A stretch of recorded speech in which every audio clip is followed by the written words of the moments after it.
office, but also to put on record, speaking personally, my appreciation for the leadership that Kenya has showed, especially on education. We know that the COVID pandemic had a great impact on the lives of children and young people, and the leadership Kenya has shown, including in the levels of public expenditure in your own country on education, is a great example for other countries across the world, especially in this, the Commonwealth Year of Youth. And as we seek to tackle the scale of the challenges that the world has, the Commonwealth has an important role to play as a partnership of now 56 member countries working together to tackle the big issues that we all confront. And I know that Kenya, your government, your parliament, will play an active and central role in that. I wish all members, all participants, a successful post-election seminar. Thank you very much.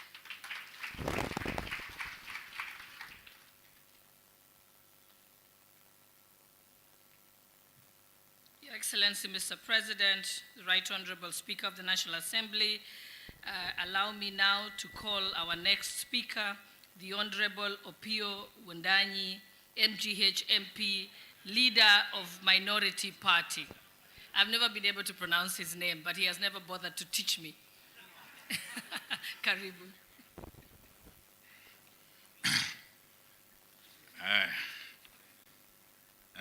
Honorable Speaker, His Excellency Dr. William Samoei Ruto, all protocol observed. I want to be extremely brief.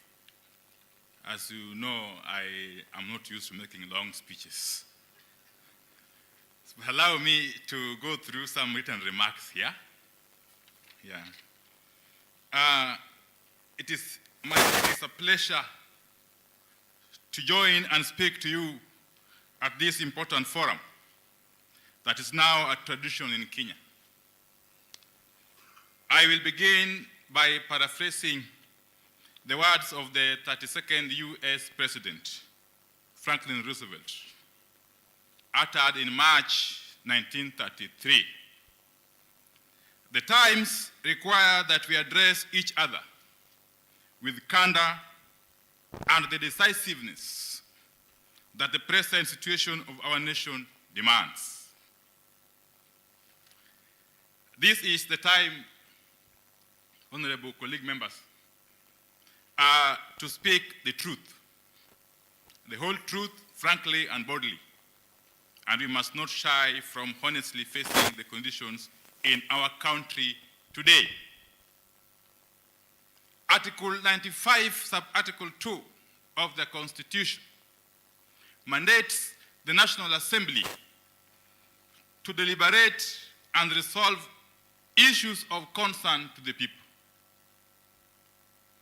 We meet at a difficult time for our country and our people.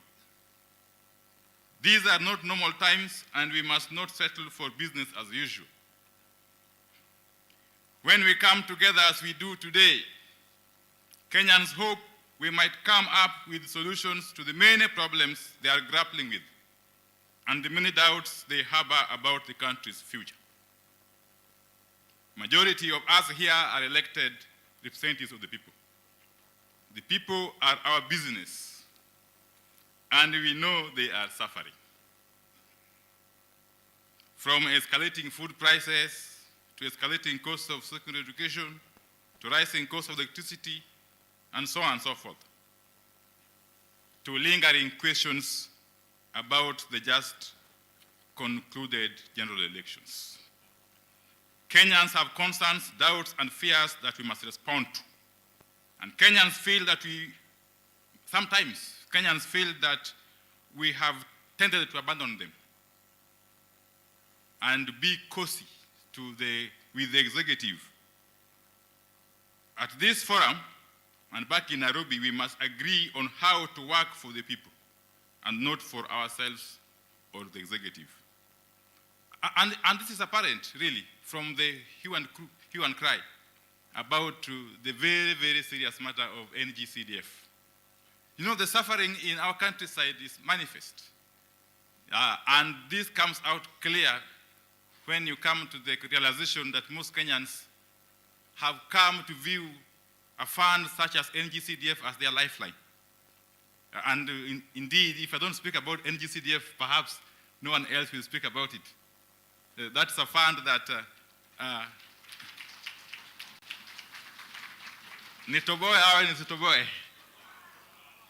the NGCDF is a fund that, and GAF of course, is a fund that must be ring-fenced, if only to save our people.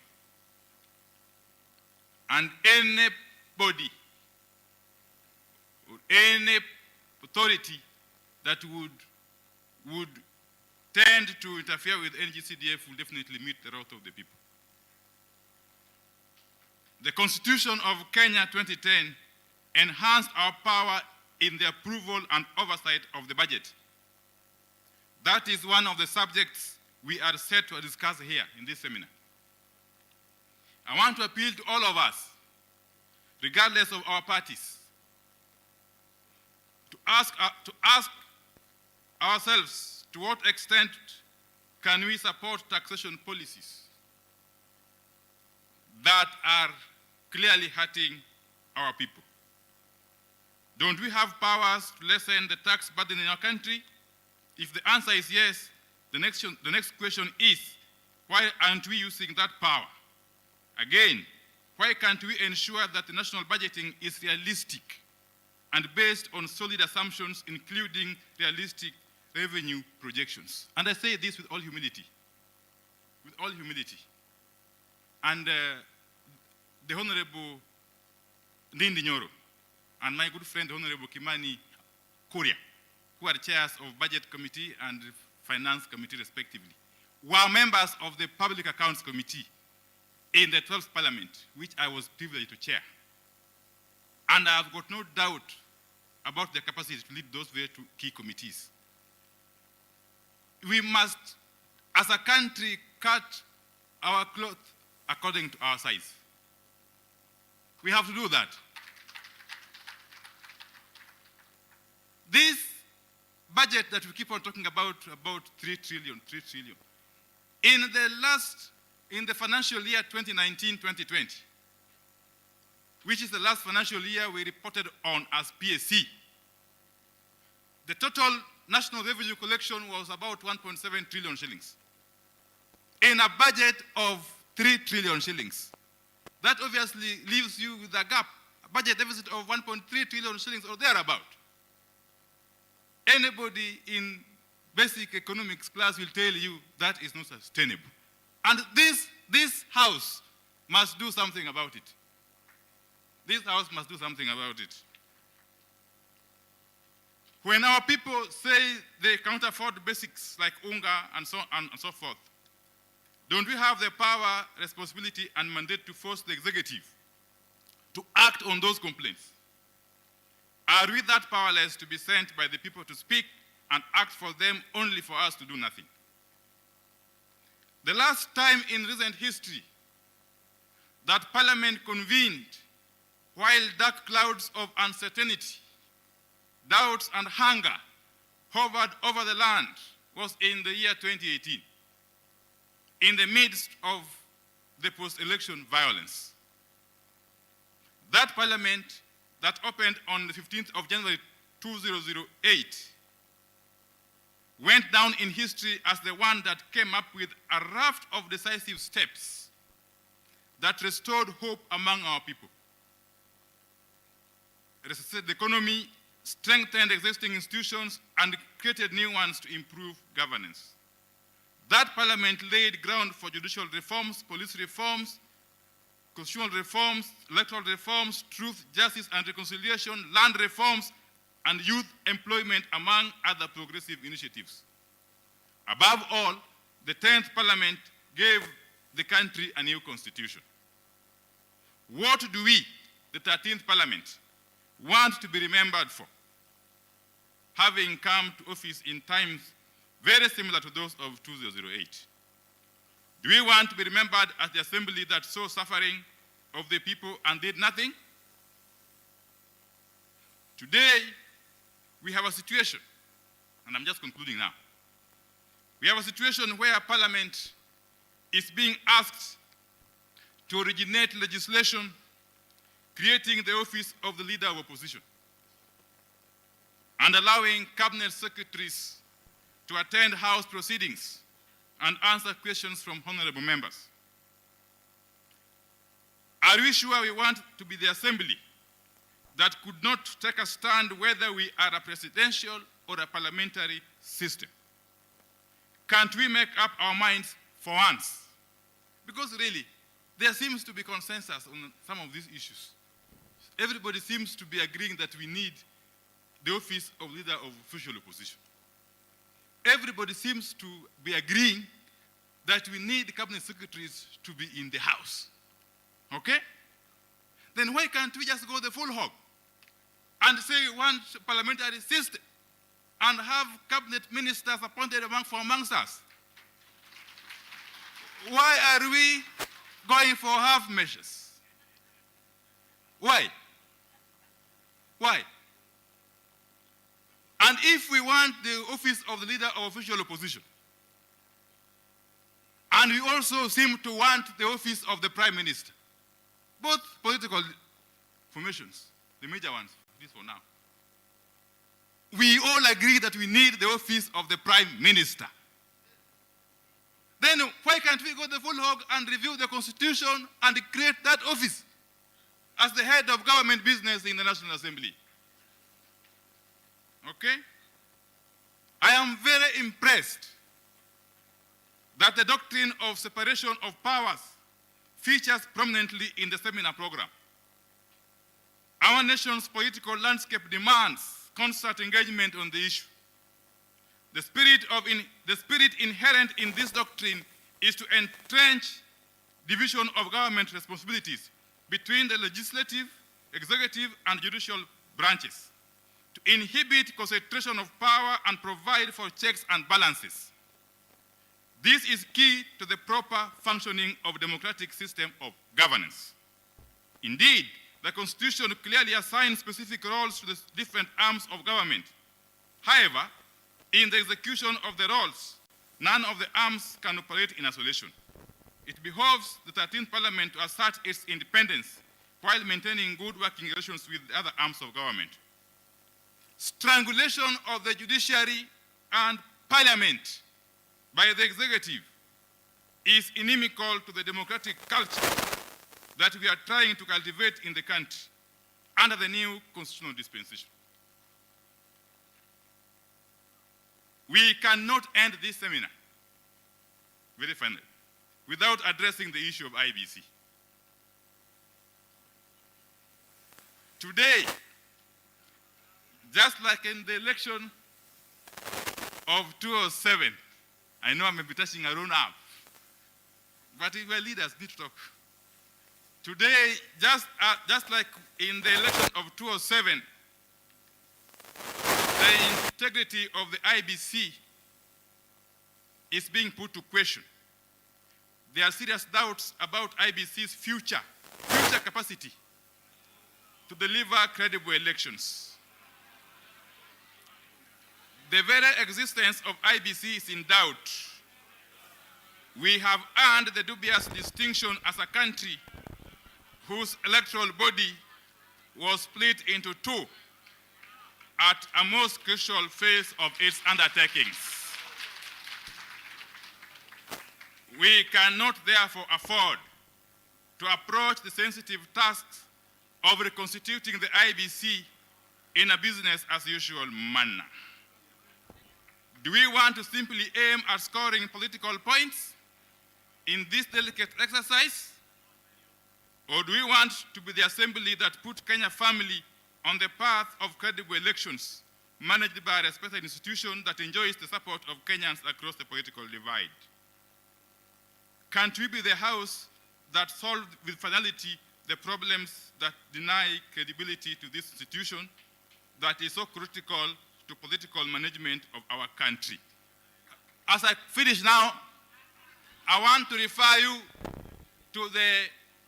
to St. Paul's letter to Galatians. Just listen to me. St. Paul, in his letter to Galatians, if you go to chapter 3, verse 1, Paul is really exhorting the Galatians. Indeed, he is rebuking them. Oh, you foolish Galatians, who has bewitched you? Yet you know clearly that Jesus Christ died for your sins, and we are going back to the law of Moses. This letter was written, I think, in the 1st century after Christ. And St. Paul, or Apostle Paul, could as well have been speaking to Kenyans in the 21st century. That we know our problems, we know what should be done, and yet we decided to differ on how to do it, simply to score political points.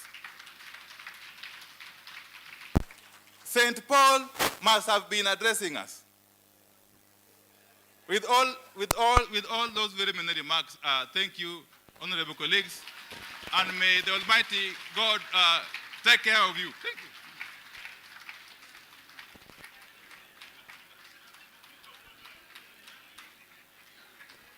Thank you, Honorable Wandai, for that passionate speech. But I think you need to remember that St. Paul was also speaking to you. And I hope that you shall heed. One would be mistaken to think that we have forgotten that this is a post-election seminar. And if you look at your programs, the issues relating to oversight raised by Honorable Opiyo, issues relating to budget, and issues relating to separation of powers and relations with the judiciary are topics for the next 3 days when we shall be here. We shall have an opportunity as honorable members to address them and conclusively reach a consensus on those points. And I have no doubt that after that, Honorable Opiyo will rewrite his speech. On the matter of IEBC, that again is something that the members shall have an opportunity to deal with.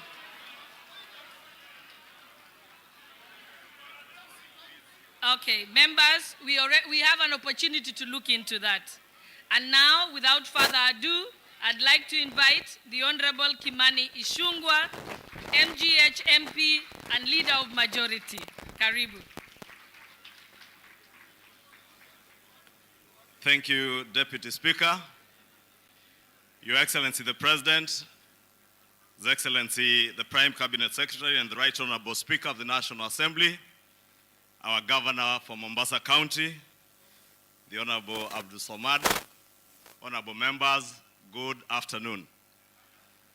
Your Excellency, allow me to first take this opportunity to thank you for having afforded time out of your busy schedule to join us as members of the National Assembly in this post-election conference. It's not lost on us, Your Excellency, that since 2013, when our former President Uhuru Kenyatta attended the first post-election conference, or rather seminar, this is the only other post-election seminar that has been graced by the presidency, and we welcome you and thank you for having found time to join us.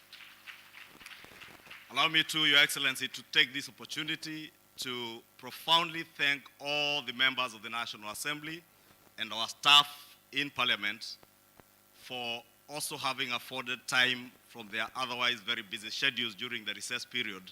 And you will appreciate, Your Excellency, that these members took leave from their long recess to be able to be here in Mombasa for close to 2 weeks, first for the induction workshop last week, and this week for this post-election conference. Your Excellency, this post-election conference comes at a very good time because it comes towards the tail end of our long recess after the first session of the 13th Parliament. And just at the nick of time before we resume Parliament in the next 2 weeks or so. And Your Excellency, as you are well aware, having served as a member of Parliament, the session that we are going into, this session beginning in the next 2 weeks, is usually the most busy session of any parliament. As my brother and colleague, Honorable 𝗣𝗢𝗦𝗧-𝗘𝗟𝗘𝗖𝗧𝗜𝗢𝗡 has mentioned, we'll get into the budget cycle and the finance bill, and it's a very busy season for Parliament. And indeed, this seminar then comes at a very good time to be able to equip all members of Parliament with the knowledge and the skills to be able to deal with all issues that will come before them for deliberation on the floor of Parliament. That's why I took time, honorable members, to thank you for having afforded that time. As you're already aware, the Commonwealth Parliamentary Association that has kindly hosted this seminar together with the Parliamentary National Assembly's leadership, CPA serves to connect and to develop, promote and support parliamentarians and their staff in the advancement of parliamentary ideals by identifying benchmarks of good governance and people-centered legislatures. Your Excellency, the transient nature of our parliament, especially in this country, behoves, Honorable President, that we have seminars like this to be able to build capacity among us members. And I say the transient nature, Honorable Speaker and Your Excellency the President, of our parliament. In the last many years, we've had only less than 50% of members being re-elected into Parliament. But Your Excellency, the 13th Parliament is an exception and has reversed this otherwise not very good trend in our country. During the last elections in August 2022, a total of 192 members were re-elected, representing 55% of a return rate. 22 of these returning members served in the 11th Parliament or in earlier parliaments, like the Honorable Chairperson of Speaker's panel, the Honorable Member for 𝗣𝗢𝗦𝗧-𝗘𝗟𝗘𝗖𝗧𝗜𝗢𝗍. It is also not worthwhile noting, Your Excellency, that the balance in the House is steadily peaking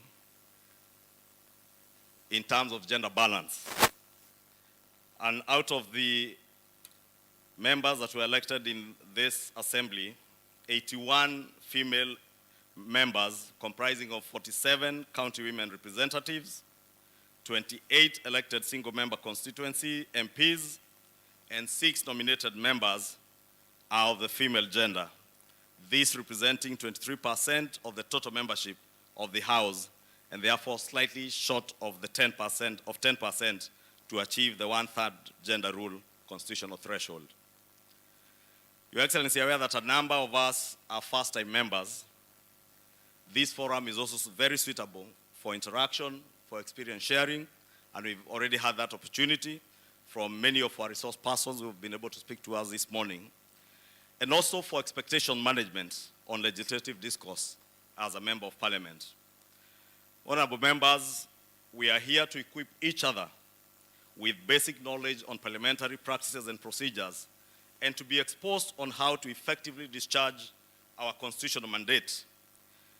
And I want to believe that the ripple effect of what we will learn from this seminar at the end of this week is better governance and service delivery to the people of Kenya. As the leader of majority in the National Assembly, I wish to assure you that we will be able to relate the new knowledge to the business of the House, both in committees and in the plenary of the House. We must rise, as the leader of minority said, above self to safeguard the welfare of our nation and realize the people's expectations of their elected representatives. This is the underpinning principle of any democracy that has regard for good governance and continuous improvement of the welfare of its people through their elected representatives. Your Excellency, it is undisputed that governments all over the world exist to serve their people. And parliaments, in effect, act as a principal lawmaking institution that is charged with the legislative function, hence setting the boundaries within which any government, including you as Your Excellency, will operate. It is my conviction that this seminar will fortify strategic interventions for adoption by the legislature to address the emerging issues in the delivery of its mandate and underpin governance in an effective and robust manner, while having citizen needs at the core of everything that we do. Honorable members, politics for us, because we are elected as politicians, is a way of life for each member assembled here today. And I'll tell you, members, in my experience as a ranking member of the National Assembly, is that as much as we cannot fail to play politics in every matter, the voice of reason is always and must always prevail on every member where the people's welfare is concerned. And as much as we will hold very firm political party positions, we must never allow grandstanding to come in the way of well-intended and noble decisions that the National Assembly make in line with our constitutional mandate to serve the people that we come to represent. Your Excellency, I want to assure you that this is a spirit I will endeavor to have matters resolved across the divide with our minority party colleagues, and similarly, and more importantly, we must, as the National Assembly, come together to play our rightful role to ensure effective oversight of the executive at all times by confirming that the actions of government are addressing emergent needs and that good governance is entrenched in our society and indeed in our country. It is also not lost on me, Your Excellency, that a pragmatic review of the National Assembly standing orders is critical to the realization of your government's agenda for this great nation. We shall initiate a review of the rules of procedure in order to align them to the government's agenda while protecting the independence of the National Assembly to safeguard its constitutional mandate and public interest. And I must report to Your Excellency that indeed the relevant committees have already begun work to review some of these standing orders, including the provision to allow cabinet secretaries to appear before the House and some of the other issues that the Leader of Minority has spoken to. Finally, honorable members, the range of topics, as the Deputy Speaker has indicated, that will be covered in this seminar is akin to a crash program or crash course on all matters that you, as an effective member of the National Assembly, must be versed with. I won't take a lot of your valuable time enumerating the content of what you'll be going through in the course of the week. But suffice it to say that I am sure we shall leave this hall better equipped with practical experience and knowledge of what an elected leader, on what makes an elected leader like yourselves and myself become a global citizen, a servant leader of the people, and an expert decision maker on all public affairs. Honorable members, the Leader of Minority, the Honorable 𝗣𝗢𝗦𝗧-𝗘𝗟𝗘𝗖𝗧𝗜𝗍𝗍 has challenged us on what the 10th Parliament is remembered for, especially in the enactment of the new Constitution. And he has posed a question to us: what shall we, as the 13th Assembly, be remembered for? He's also enumerated the numerous challenges that face our people and some of the interventions that we should be looking into as members of Parliament. I want to believe we have the capacity, we have the will, and we have the determination to make the lives of our people better than we found them. And I just want to say, if you would agree with me, honorable members, knowing the suffering that our people are undergoing today, knowing the kind of economy that we have come into office under, it is a challenge to us that this Parliament must and should be remembered as that assembly that restored the economic dignity of our people and restored hope in their country. And I want to end by challenging you, honorable members, that we must be able to take our rightful position as members of Parliament to represent our people, to oversight government, but as I said, not to ever allow grandstanding and firm political party positions to get on the way of what is right for the people of Kenya. Let us always stand for what is right, what will improve the lot of our people. And I bring many remarks, Your Excellency, thank you again for attending this seminar, and we look forward to working with your government, to oversighting your government. Duty to invite the Speaker of the National Assembly and Chairperson of the Parliamentary Service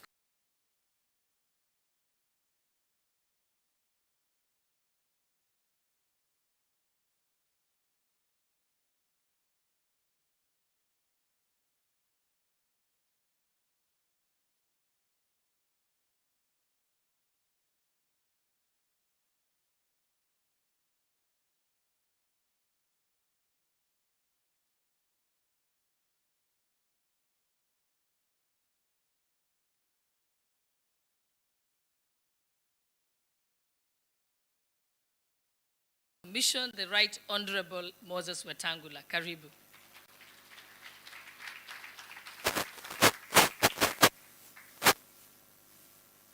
Thank you, Deputy Speaker. Your Excellency, the President of the Republic of Kenya and Commander-in-Chief of our Defense Forces, Prime Cabinet Secretary, our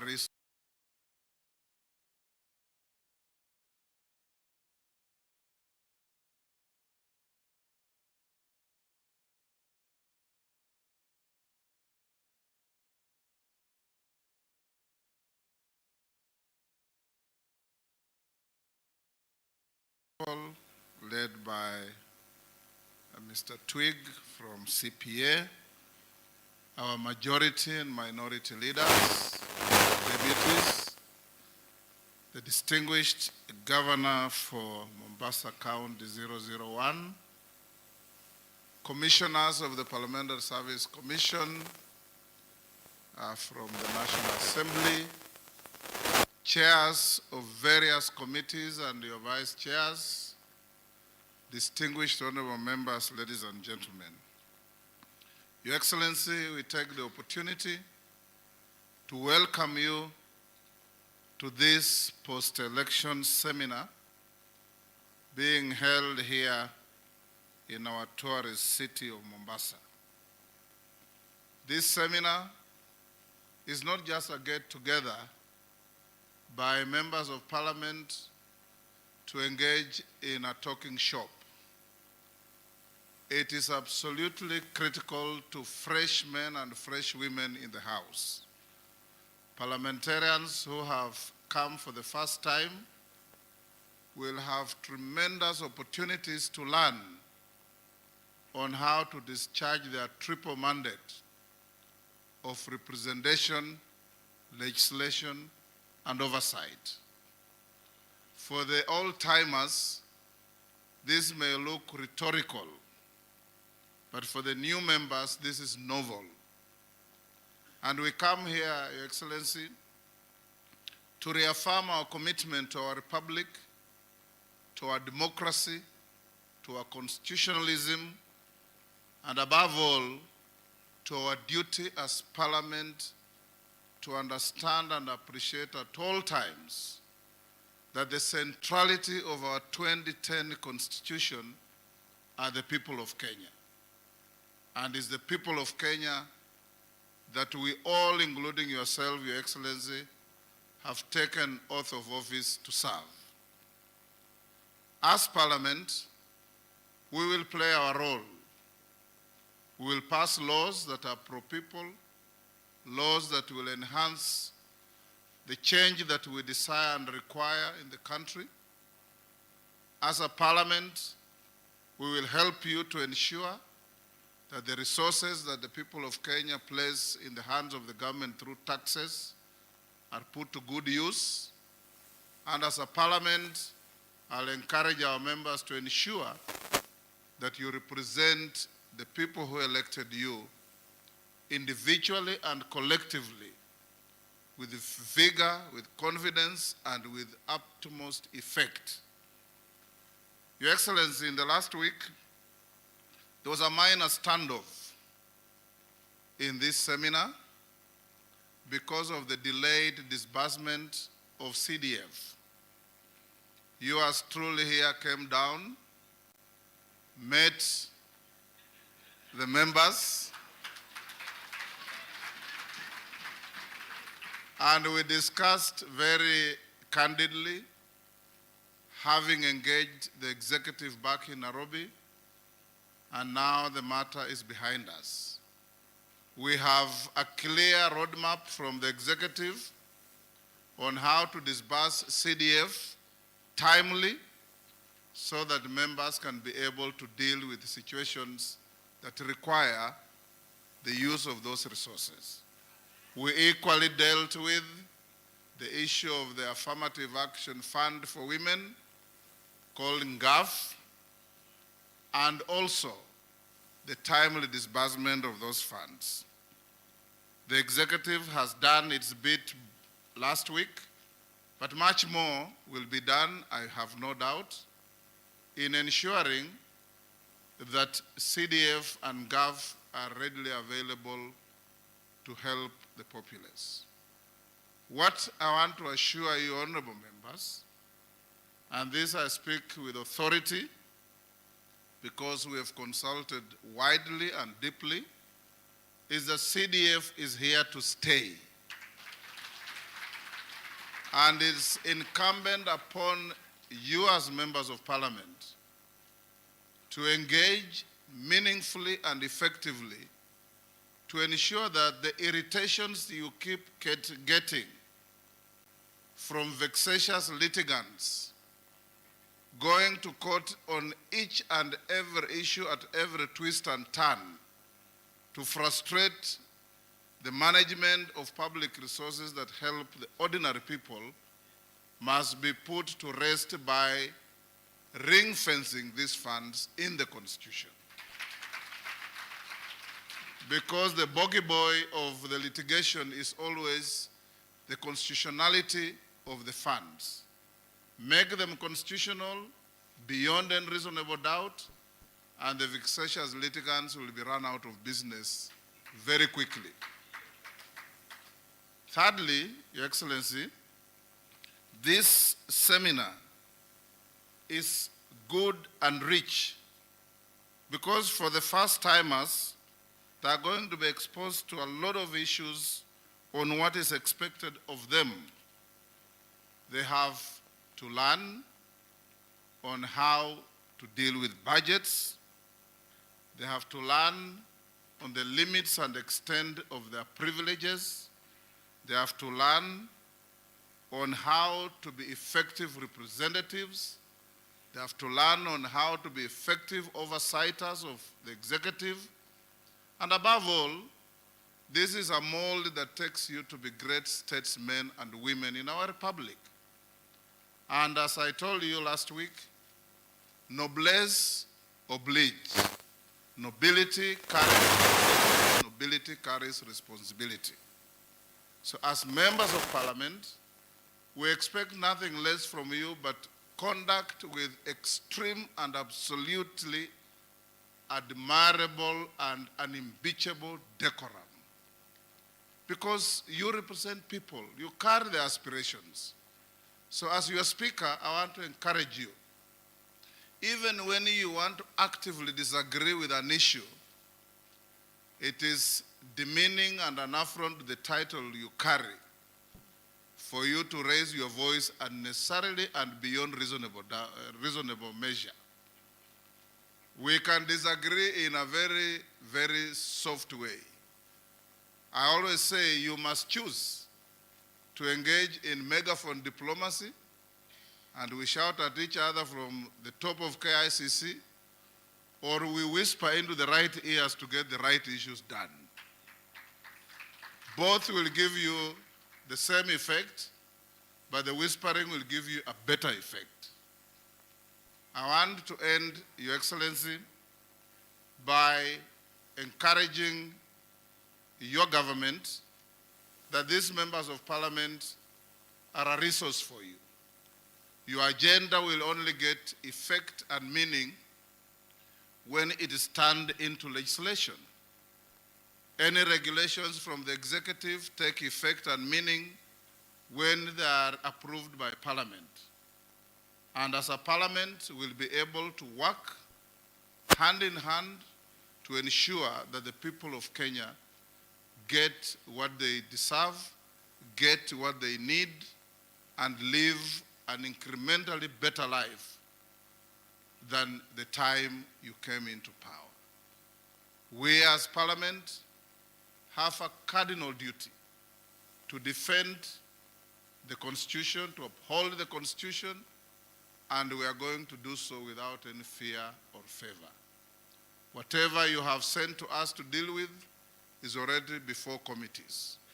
Honorable members, as I finish, I have taken the extra step recently to put a team together because of the myriad of litigations that face Parliament on the most frivolous issues. I have brought together a team of senior lawyers in the House: Otienda-Amollo, Peter Kaluma, Murugara, John Makali, Wakili from Katanga, Osoro, and many others. And those who are not in the team, you may volunteer if you wish to join, so that you constantly deal with issues as they emerge, so that we are not held back by decisions of courts because we are not representing ourselves well. We are going to make sure that we give those pro bono services, and those members have assured me, Your Excellency, they'll give pro bono services to ensure that they head on and run out of town vexatious litigants as soon as is practically possible. It is now my humble pleasure, honorable members, and when His Excellency finishes addressing us, we are a bit too many probably to have a group picture. We probably will ask the leadership and our resource people, and of course the Cabinet Secretary and the Governor, to have a photo opportunity with the Head of State. And then His Excellency will join you for lunch. And those of you who have any sticky issues, you know the President has been a member of Parliament. He was there before CDF, and he was there during CDF. He knows the difference between the two. So you actually are preaching to the converted. And when you preach to the converted, it may end up spending our time badly, because he knows exactly what CDF means. Your Excellency, it is now my humble pleasure to invite you to come and talk to these distinguished members of Parliament of the 13th Parliament.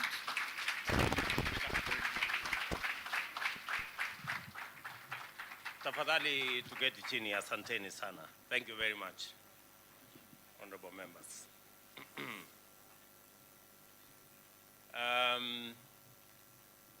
Mr. Speaker, sir, the Honorable 𝗦𝗘𝗠𝗎𝗓-𝗏𝗡𝗠𝗥𝗡𝗠𝗒𝗡, Madam Deputy Speaker, the Secretary General of the Commonwealth Parliamentary Association, Mr. Stephen Twigg, Leader of Majority, Kimani Ichung'wah Anthony, the Leader of Minority, 𝗍𝗢𝗦𝗏𝗍𝗍, the whips, honorable members, good afternoon. Hamjambo. I am truly happy to be in your midst. And before I make my small remarks, let me first take this opportunity to congratulate each and every one member who has been elected to the 13th Parliament. Honorable members, I repeat to say congratulations, because I am a practicing politician. I have been elected a few times, and I know how difficult it is to persuade people to elect one. So I have tremendous respect for elected officials. Congratulations to all of you. Congratulations to those who earned the respect of their political parties to be nominated. And let me say from the onset that I look forward to working with all of you. I join you, honorable members, on this National Assembly Day at this event of tremendous importance as you undertake deliberations, reflections, consultations, and other discourses related to your mandate, which is essential to citizen well-being and our collective national progress. Since my last encounter with you, when I addressed a joint sitting of Parliament, significant developments have unfolded in our constantly evolving context. The role of the legislature has continued to assert itself in highly important, far-reaching ways. The need for a clear, rational, sustainable, and clear framework of engagement between the three arms of government has come out in very sharp focus. The National Assembly has, over the brief period, considered and passed legislative items that are critical for the nation, robustly vetted and approved various appointments of state officers, including cabinet secretaries, principal secretaries, and the Inspector General of the Police Service. At the same time, you have concluded important internal agendas, including the formation of House committees, and it is my special honor to respectfully acknowledge the presence of the chairpersons and vice chairpersons who are in our midst. Pongezi sana waheshimiwa for being given the mandate to run the affairs of the various committees of the House. I thank you, Mr. Speaker, and honorable members for the priority you have accorded the government agenda in the House. As a result, we were able to expeditiously constitute the executive, conclude critical legislation, consider and approve various nominees for appointment to public office. The approval of the regulations which brought the Hustler Fund into operation, thereby realizing our financial inclusion agenda, is of particular historic significance. Similarly, the first legislation to receive my assent, the Independent Electoral and Boundaries Commission Act number 1 of 2023, is designed to provide a framework for us with close parliamentary oversight to sustain the incremental perfection of our electoral regime.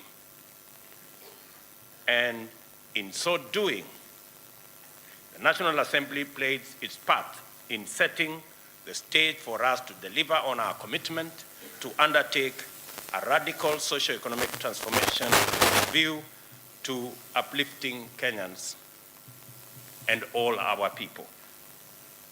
I am therefore immensely privileged to have this singular opportunity to convey my gratitude to you in person and let you know that I do not take your consideration for agenda of the Kenya government for granted. Thank you very much. It is by working together in this spirit that we, as leaders, affirm the hope that Kenya's bright future can be guaranteed through dedicated service of our shared commitment. Mr. Speaker, I recently conveyed a list of additional names of persons whose suitability the House shall consider once it resumes.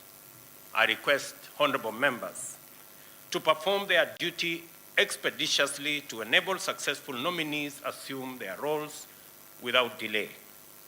This is essential for our good governance. As set out in my address at the joint sitting of the House and reiterated in my memorandum to the Speaker, we see transparency and accountability as vital components of good governance, effective delivery, and the legitimacy of the executive. For this reason, the government is committed to the radical enhancement of its accountability to the people of Kenya through their democratically elected representatives in Parliament. In keeping with this commitment to enhancing government accountability, I have formally requested Parliament to formulate within its procedures a mechanism for cabinet secretaries to appear before the House and give account to the people's representatives. I am steadfast in the conviction that articulating government policy and answering questions from the floor of the House is fundamental to the transparency and accountability of government. Properly effected, this framework will enhance parliamentary effectiveness by providing an optimal convergence of oversight and representation. It is important to emphasize, which I do, that the measure I request does not require any amendment to the Constitution and does, on the contrary, fulfill the threshold of accountability mandated by the Constitution.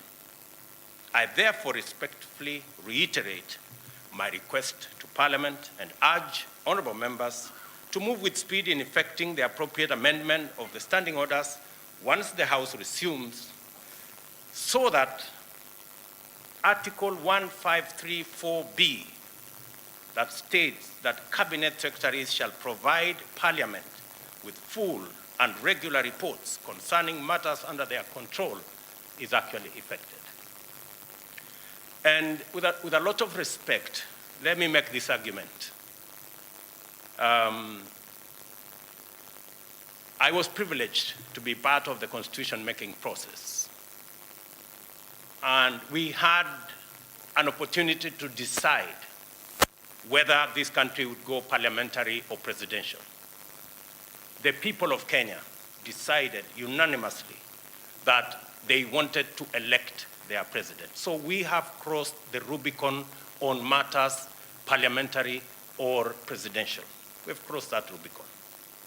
What we need to do is to refine the system of government that the people of Kenya decided, the presidential system, to refine it so that it is much more accountable. When I sent the request to Parliament for you, members, honorable members, to consider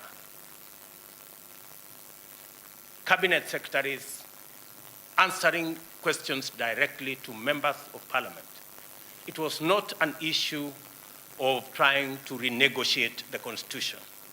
It is an issue of accountability. I am a very strong believer that a government is as good as the accountability mechanism that has been put in place. All I am asking, honorable members, is for you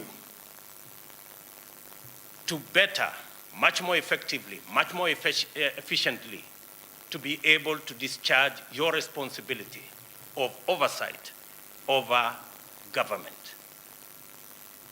Ordinarily, an administration would be running away from that act. But I am presenting my government to you, honorable members, to oversight, to ask questions, to interrogate, so that we can have a better country for all of us. To affirm that we are well and truly on a new trajectory in legislative management, I cannot fail to mention and commend the recent facilitation by the House of the work of majority and minority caucuses outside the scope of formal parliamentary business. I recently attended a meeting of the majority caucus and was able to observe and confirm the value of this new practice. It is a welcome innovation, and I salute the imagination deployed by the House in achieving this outfit. I hope Opio and I will also welcome me to the minority caucus, maybe to have a conversation. I indicated at the onset that this event is critical and of fundamental importance. By design, Parliament is a consequential institution of state.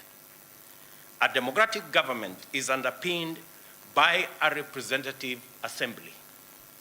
The people, who are sovereign, speak to government on a continuous basis through Parliament.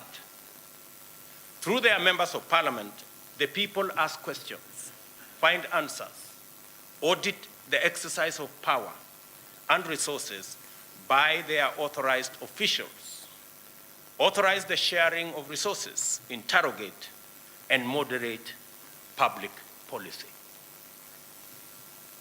In our progressive democratic dispensation, the government is not feasible in any shape or form without a duly constituted parliament. It is clear that the robustness of our democracy, effectiveness of government, viability of the state, and the feasibility of development depend to a considerable extent to the existence and effective functioning of a strong parliament. The role of parliament, as set out in Article 94, outlines the fundamental scope of the institution. The role of the National Assembly, as set out in Article 95, goes further to establish the vital implications of this indispensable institution. Members of Parliament are therefore state officers who individually and collectively perform duties and functions that go to the heart of governance and democracy. The Constitution has invested heavy demands upon your legislative oversight and representative roles. At the same time, it is most remarkable that there exists no standard curriculum, education, or training institution to facilitate legislators in performing their functions. The principle of sovereignty of the people dictates that no barrier should fetter its full exercise, and that whoever the people elect must be deemed fit for purpose and promptly thrown into the deep end of complex, diverse, often specialized technical legislative activity with monumental national implications. I know from experience that how Parliament fares collectively is a function of the capability and efforts of individual legislators. I also know that effective representation of our constituencies is highly challenging, and that at all times we work under significant resource constraints. Nevertheless, members of Parliament quickly adapt to the pace of national service at the parliamentary level by principally exercising an insatiable curiosity and also through peer learning. In this gathering, there exists precious nuggets of wisdom and invaluable learnings from the experience of colleagues who are sitting here, especially those who are ranking members. This post-election seminar is therefore particularly welcome since it provides a more structured forum for the exchange of insights, experiences, techniques, and contemporary knowledge on the conduct of parliamentary affairs. I have noted that your engagements will cover such critical matters as parliamentary procedures, budgeting, as well as powers and privileges.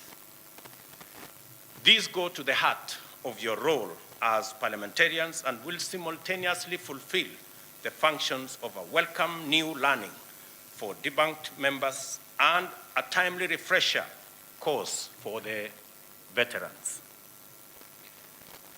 Equally important, this seminar is an opportunity to forge useful networks with colleagues as well as distinguished guests who are present here, including the gentlemen from Commonwealth who are visiting from various other jurisdictions.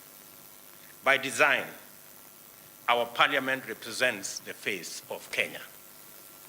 Its diversity is unrivaled as a perennial feature of the institution. Every portion of Kenya, as well as every community, belief, shade of opinion, and occupation are represented. The representatives themselves are equally diverse, with members hailing from innumerable professional backgrounds and walks of life.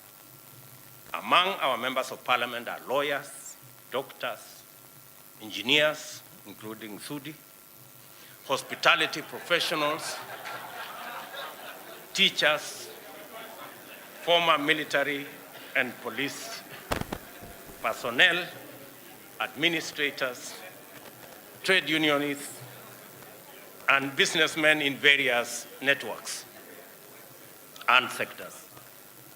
Yeah, somebody introduced to me Sudi as Engineer Sudi, so I was just...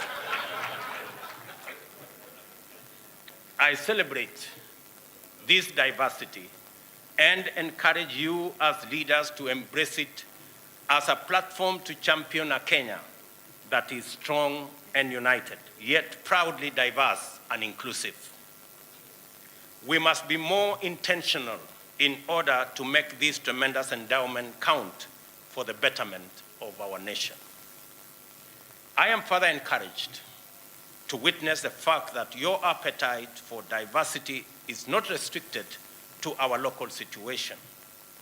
You have partnered with the Commonwealth Parliamentary Association to host this seminar and brought on board facilitators from South Africa, the United Kingdom, Australia and Canada, as well as the United States of America through the good offices of the National Democratic Institute and the International Republican Institute.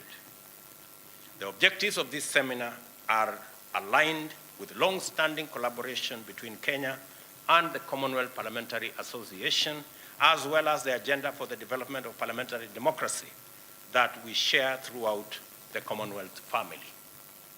Mr. Speaker, one outcome I look forward to with great anticipation is the emergence of a robust ethos of strong individual and collective parliamentary performance is cognizant that Parliament, the national executive, and the judiciary are ultimately arms of one government. Let me repeat that. One outcome that I look forward to with great anticipation is the emergence of a robust ethos of strong individual and collective parliamentary performance that is cognizant that Parliament, the national executive, and the judiciary are ultimately arms of one government. It is essential that we make significant progress in building a constructive synergy among the arms of government, which scrupulously observes constitutional boundaries, checks, and balances. At the same time, we must be capable of coordinating effectively towards the realization of our shared aspiration, the well-being of every citizen and their socio-economic uplift through a radical transformation governance and in our economy. In order to achieve effective synergy between the arms of government, I have assigned the Prime Cabinet Secretary, the Honorable Musalia Mudavadi, the role of coordinating and liaising with Parliament on the legislative agenda of government. And I have done so realizing the importance of there being a firm, definite link between the executive and Parliament that facilitates the work of Parliament, especially on requests from the executive. I have also assigned the Honorable Attorney General, Honorable Justin Muturi, the counterpart liaison role with the judiciary. I hope, dear honorable members, that you see, as I do, a collaborative framework along these lines is a viable means of deploying our leadership capabilities to address the issues that matter to Kenyans. It is in this spirit of effective coordination and constructive synergy that I wish to address the matter of dispute management. We are a proudly diverse but inclusive democracy. Parliament represents every shade of opinion in Kenya.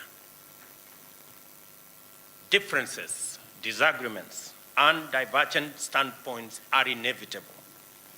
Something would be terribly wrong if we agreed all the time on everything. How we handle disagreement goes a long way to demonstrate our grasp of the parliamentary mandate. The name parliament originates from an old French word for speaking. Parliament is the national forum where the people, through their representatives, reason together on a continuous basis. Speaking with each other is the essence of the institution. Through debate, consultation, and negotiation over every matter until an acceptable position is reached. Parliament is not a place for picketing or heckling or holding demonstrations or holding other institutions at ransom.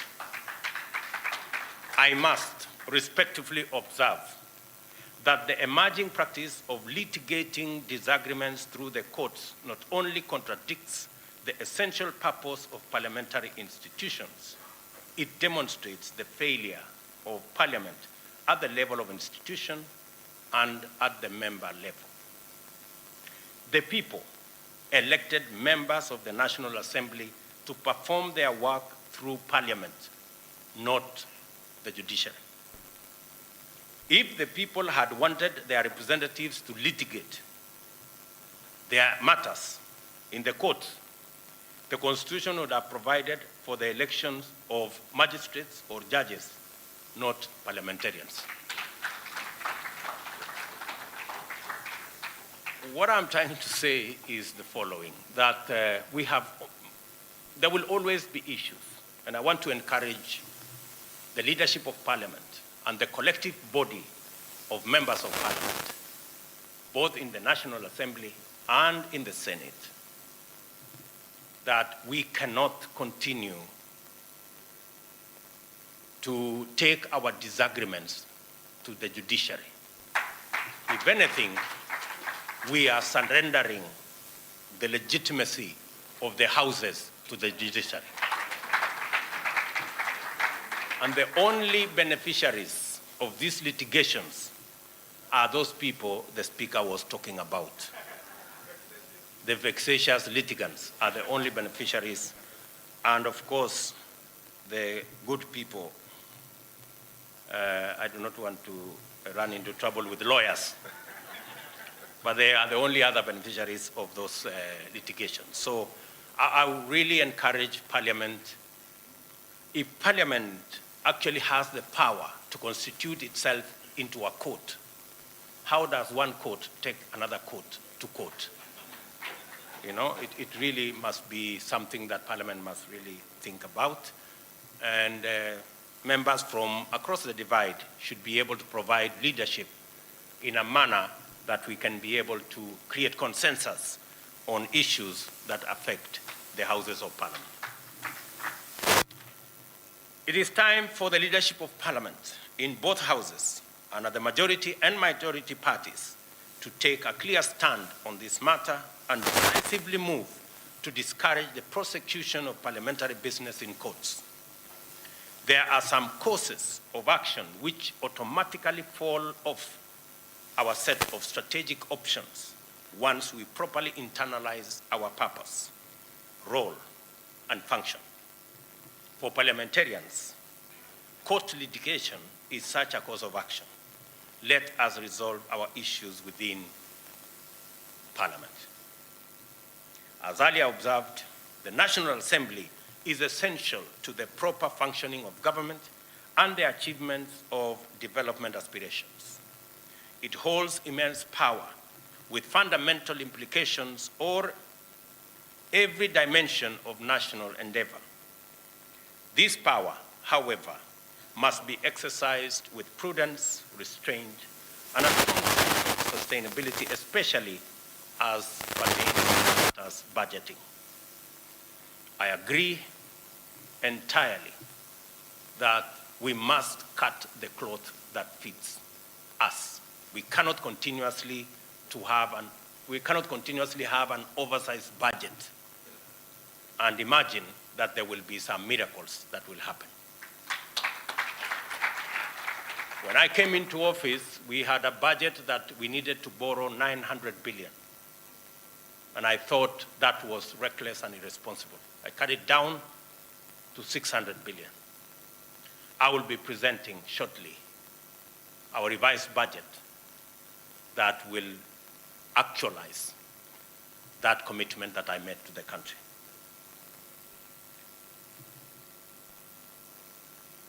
The context of national budgetary decision-making, balancing limited resources against the demanding needs for equitable allocation and avoidable obligations, makes hard and unpopular decisions inevitable.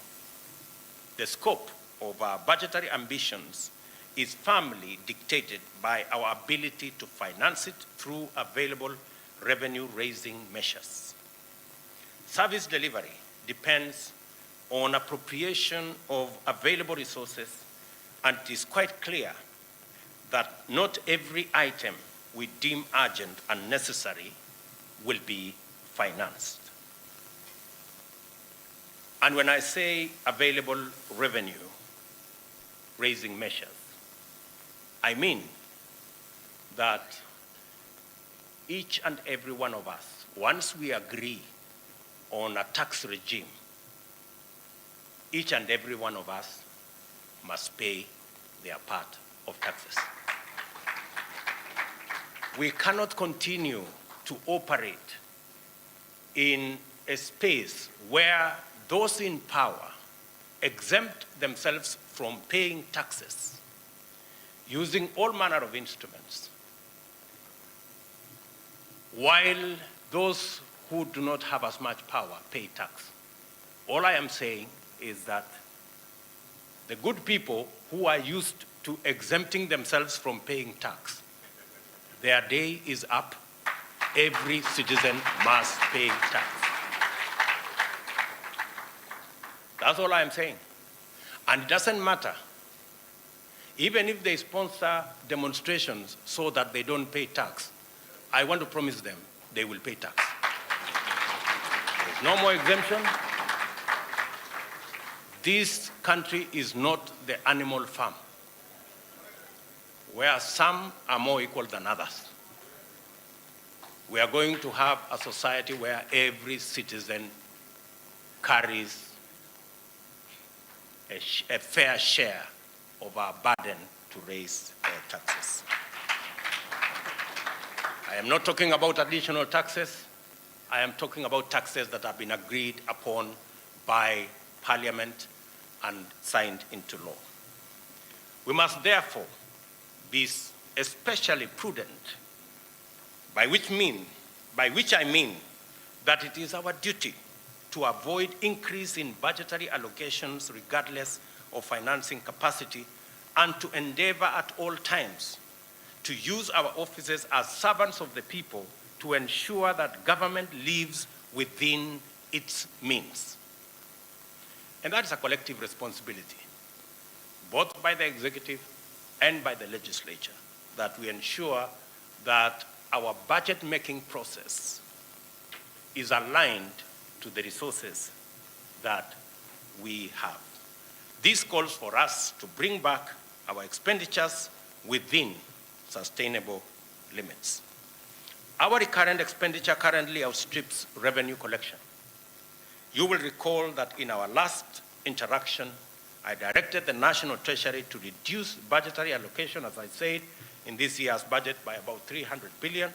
The reductions are going to be included in the supplementary budget for your consideration once the House resumes, and I am counting on your understanding and leadership to minimize non-essential expenditure.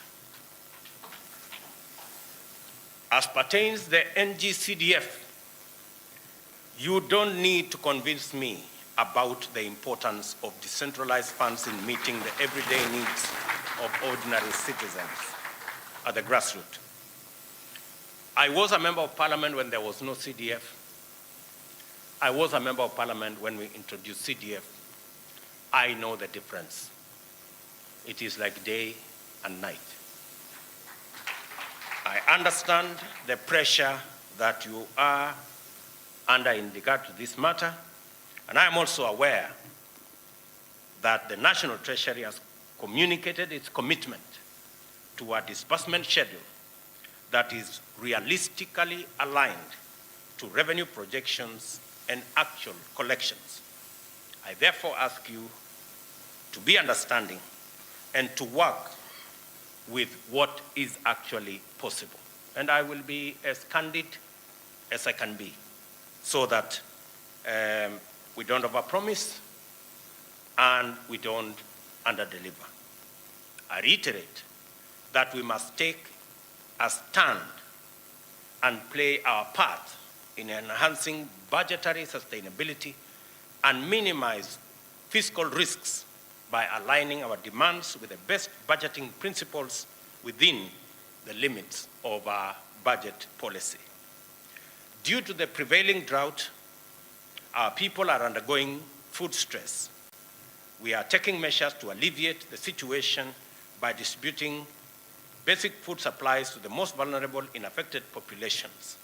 It is our plan to support our farmers through provision of adequate farm inputs, including affordable fertilizer, mechanization, technical and extension services, as a key priority. And let me say, it is true, we have a serious situation of cost of living. We didn't get here overnight. We got here because of a series of decisions that were not made in the right direction. We will not get out of it by magic. We will get out of it by clear plans, interventions. And I want to promise you, members, that we have already registered 5 million farmers across the country. We intend to work with our farmers to grow our food so that we do not become slaves of imports from other countries when we have farmers who can do this for us. All the farmers are asking is to work with government to ensure that they can produce food for our nation. I know that the National Assembly has and will continue to receive reports detailing the manner and extent of environmental harm occasioned in various parts of the country through various reckless and illegal acts. Deforestation and pollution are among the leading practices. I recently launched a national tree planting program aimed at growing at least 15 billion trees by the year 2032. I urge you to join the movement to green Kenya by leading tree planting campaigns in your constituencies. Additionally, I encourage you to be mindful of the imperative to prioritize the conservation of wetlands and inland water bodies, including rivers and swamps, which are critical for our water needs. I have been greatly encouraged to note your strong participation in regional and Pan-African forums. This is an aspect of your activity that deserves greater focus as an integral part of your functions. The starting point is to arrive at an understanding and articulation of the East African community and other regional frameworks as platforms for us to enrich our sovereignty by projecting our national values and embracing our brothers and sisters throughout our region and continent into networks of collaboration and cooperation for mutual benefit. It is your various interparliamentary encounters, therefore, that will make our values visible as an integral part of our national brand and extend our networks of solidarity and goodwill across our region. As I conclude, I wish to reiterate the Government of Kenya's commitment to sustain a high level of effective, impactful, and transformational engagement with Parliament, since this is key to the achievement of our vision for Kenya. To underscore the seriousness of this commitment, I have designated a principal secretary solely responsible for parliamentary affairs under the Prime Cabinet Secretary, a liaison and coordination function. And I'm sure the Honorable Musalia Mudavadi will be speaking to you later. I intend to honor your invitation to forums like this in furtherance of our intention to enhance synergy among arms of government in order to deliver a more and a better Kenya within a short time.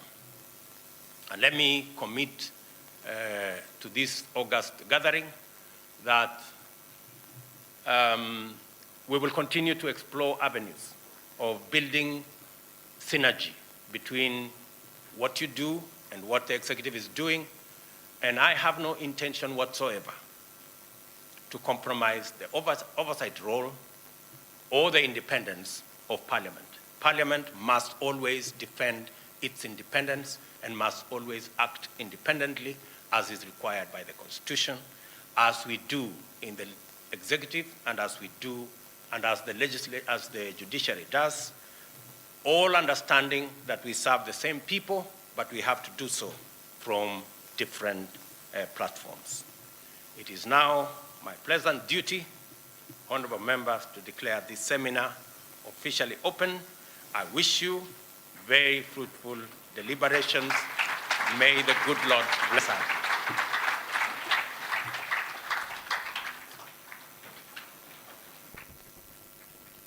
Follows as soon as we finish singing the national anthem now, we shall remain in the room and allow His Excellency the President to be escorted out of here by the Right Honorable Speaker, together with the select 9 members that the Speaker had mentioned earlier.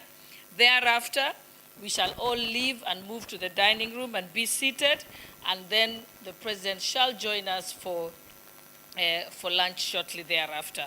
And after our lunch, honorable members, we shall resume at 3 p.m. and the first topic shall be led by the Right Honorable Prime CS, Honorable Musalia Mudavadi, which will start at 3 p.m. on time.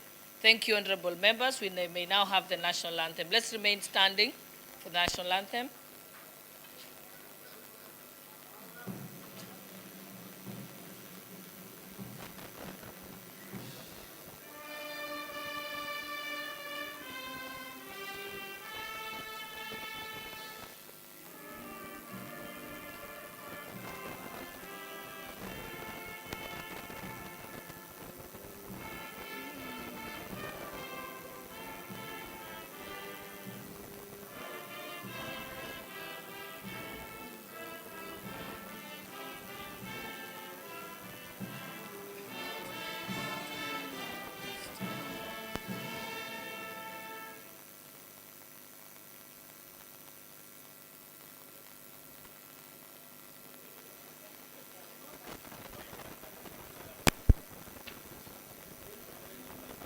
Yes.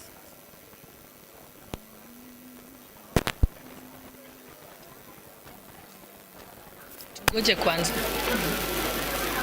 Wacha waende.